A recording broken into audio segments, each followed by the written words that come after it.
Good afternoon mga kakaaro. At ako'y aalis ngayon at ako'y pupunta sa Golden 50 anniversary ng SRB. Ako ay patungong Gamata ngayon. At ako'y isa sa naimbitahan ng PPC President. At may dinalang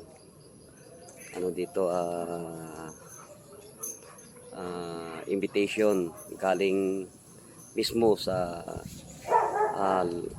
very strong lady na si Sheila Baisig. Siya ang PPC President ng SRB ng buong Pangasinan. Kaya mga kakaaro, at ako'y pupunta ngayon.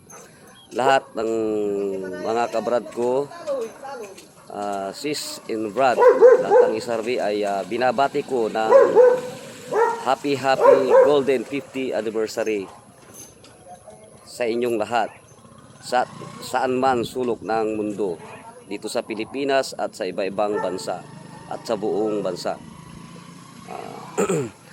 Ako ngayon ay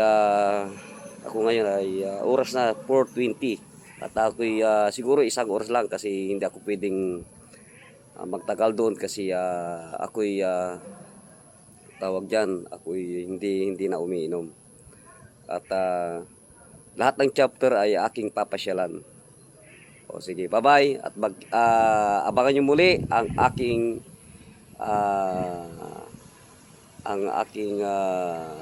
abangan nyo ang pagpunta ko sa iba't ibang chapter dito sa San Carlos, na dito gaganapin sa Gamata, San Carlos City. At pupunta rin ako sa Agdao. Isa rin ako sa naimbitan doon, pero hindi rin ako magtatagal at ako'y uwi na sa bahay. At lahat ng chapters dito sa San Carlos, dito sa PPC, ay binabati ko ng happy 50 golden anniversary sa inyong lahat. Salamat. Bye-bye. Abangan nyo ulit, ako'y magbibideo pag nandun ako. Salamat.